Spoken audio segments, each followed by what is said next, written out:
Iran Review by James M. Dorsey. Transition is the name of the game in the Middle East and North Africa. The question is transition to what? Dominating the answer is an Arab autocratic push for a settled regional order that would be based on an upgraded 21st century version of autocracy designed to fortify absolute rule. To achieve that, autocrats have embraced economic reform accompanied by necessarily social change that would allow them to efficiently deliver public goods and services. It is an approach that rejects recognition of basic freedoms and political rights and is likely to produce more open and inclusive political systems that ensure that all segments of society have a stake. At the core of the volatile and often brutal and bloody battle that could take up to a quarter of a century to play out is the determination of Arab autocrats to guarantee their survival at whatever cost. Geopolitics play a major role in Arabic autocratic ambition. To compensate for their inherent weakness and lack of the building blocks needed for sustainable regional dominance, Arab autocrats, except for Egypt, the one Arab state with the potential of being a dominant, long-term regional player, need to contain first and foremost Iran, and to a lesser degree Turkey.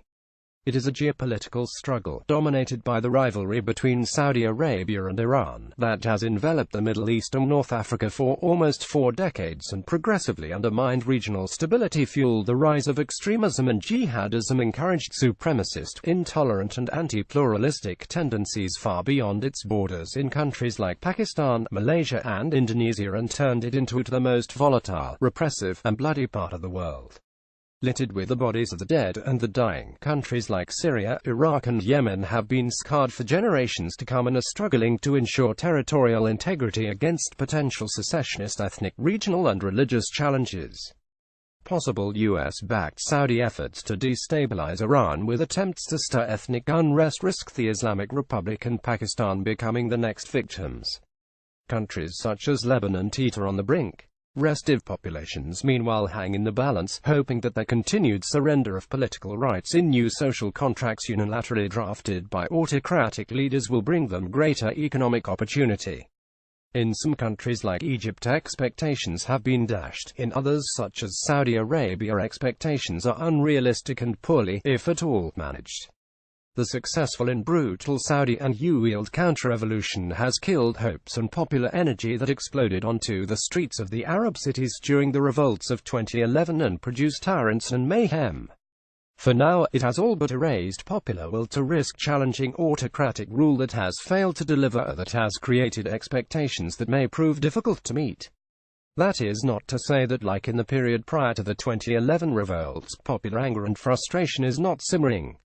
Like in the walk-up to the uprisings, popular sentiment remains ignored or unrecognized by officials, scholars and pundits, who, if it explodes, are likely to be caught by surprise.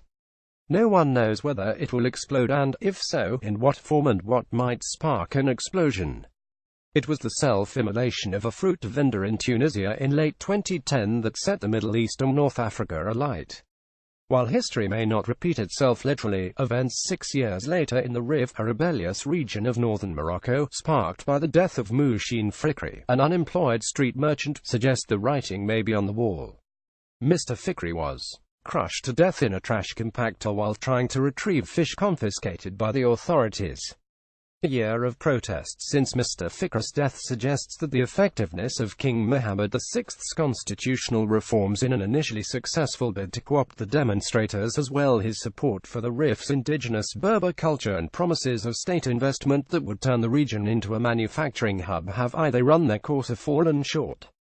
Nasser Zazafi, a 39-year-old unemployed man with an understanding of the power of social media, has, despite the government's use of security forces, succeeded with online videos and fiery speeches denouncing corruption and dictatorship, to not only keep the protests alive but also encourage their intermittent spread to other parts of the country. The Moroccan capital of Rabat witnessed in June its largest anti-government protest since the 2011 revolts. Regimes have closed off channels for political expression, and responded to popular protests with increasing brutality.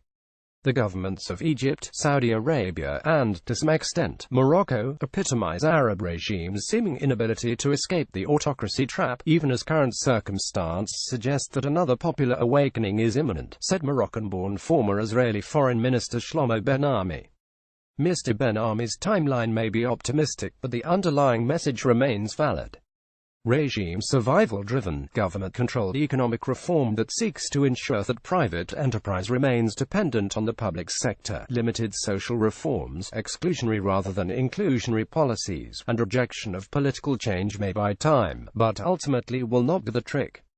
Autocratic regimes in the Middle East and North Africa are, for now, riding high, buffeted by the ability to divert public attention with promises of economic change. The spectre of Iran as a foreign threat, U.S. support for regional autocrats and containment of Iran, and the fueling of ethnic and sectarian tension.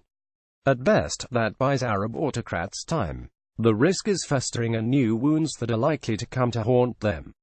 4 decades of global Saudi propagation of Sunni Muslim ultra-conservatism to counter what initially was Iranian revolutionary zeal but later transformed into Iranian strategy in a long-standing covert war has turned Arab Shiites and the militias into potent political and military forces. The spectre of the Houthis organizing themselves on the border of Saudi Arabia on the model of Lebanon's Hezbollah is but the latest example.